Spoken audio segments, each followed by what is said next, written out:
So this morning we're going to cover the frequently asked question of how to move your beehive. Now we happen to be moving a beehive this morning anyway, so I thought we would show you live how we do that.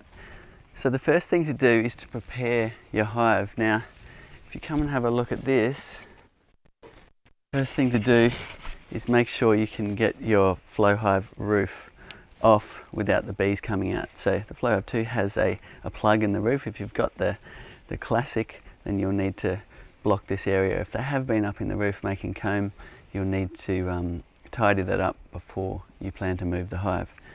Now, the next thing to do is make sure they've got adequate ventilation before you block the bees in. If you have a look here on this model, the flow hive 2, the vents need to be in the upper position, so plenty of air can pass through them up underneath the screen, so the bees have plenty of air while they're in transit. Now we've chosen to block the entrance. A lot of commercial beekeepers leave open entrances when they move their bees. If you're in urban areas, if you plan to stop anywhere along the way, closing the entrance is a much better idea. So you need to find something that you can close the entrance. Now this hive here, Stone's taped it up with some gaff tape. Now if you're going to use, then make sure you don't let the bees get their feet stuck in the tape. So basically put some tape like that so the entrance isn't all sticky. Now it hasn't worked that well on this hive, I must say, because it had a fresh coat of oil on this super.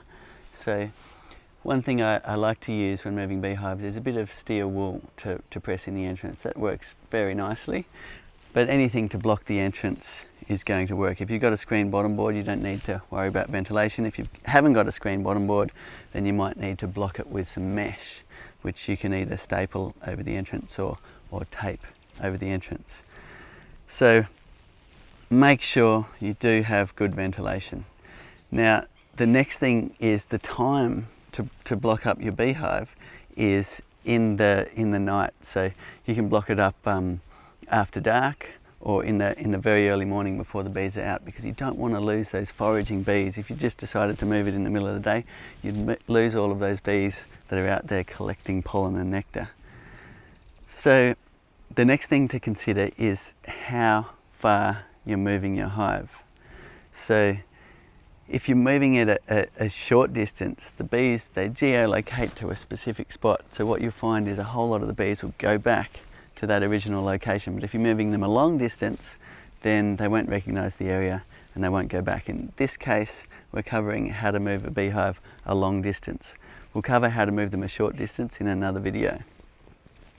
Now when you close your entrance, what you find is when you get out there in the night or in the day, in the early morning, there'll be quite a lot of bees around the entrance.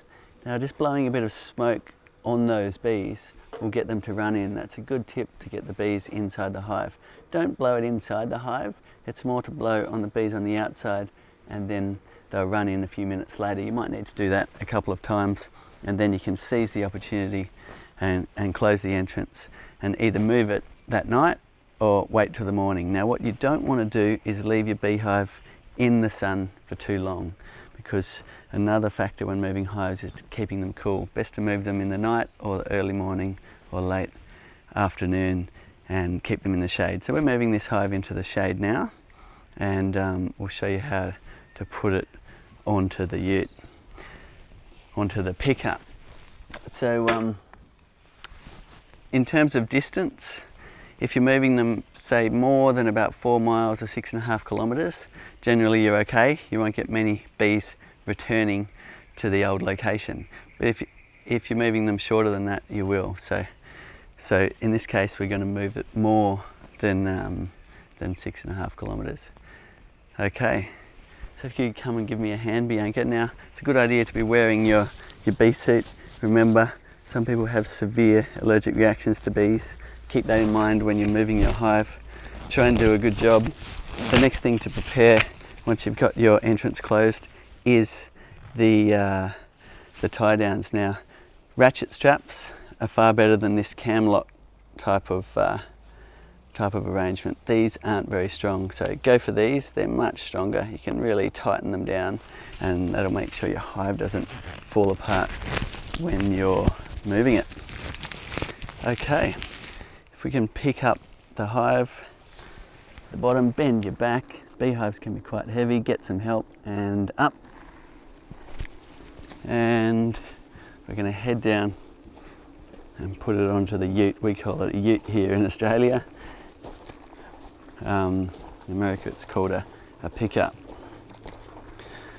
So the bees are all in there. Sometimes you find a few bees on the outside of the hive, which is pretty normal, so bee suit and gloves is a good idea. Also keep your smoker handy while you're in transit. Now I'm going to go up.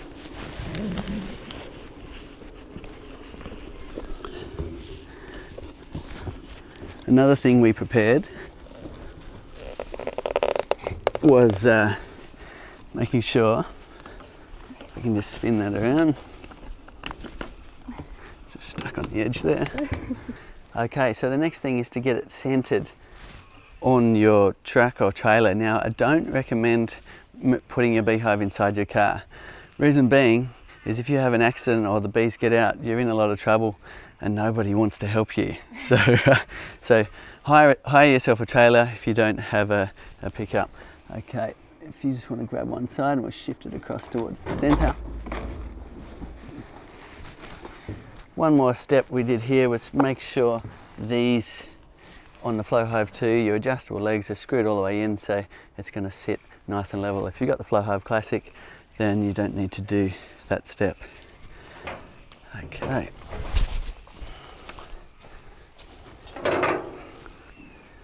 Next is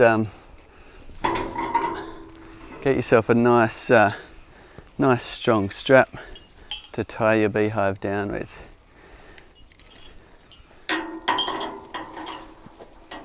And if you've got a good tie down here like this, then you've got it nice and tight. Generally that's all you need, but you might like to put more straps on it if you're not feeling comfortable about how your hive is strapped down. So that's good to move. Make sure you tie up any trailing bits so they don't fall under the wheel. And we'll be moving that video a distance to Stone's place, where he's going to undo the entrance and let the bees out. So shift your beehive in the cool part of the day so it doesn't get too hot in transit. When you get there, back in your bee suit, set it all up, get it level, and then undo the entrance, and the bees will be busy relocating to their new location. Thanks a lot for watching.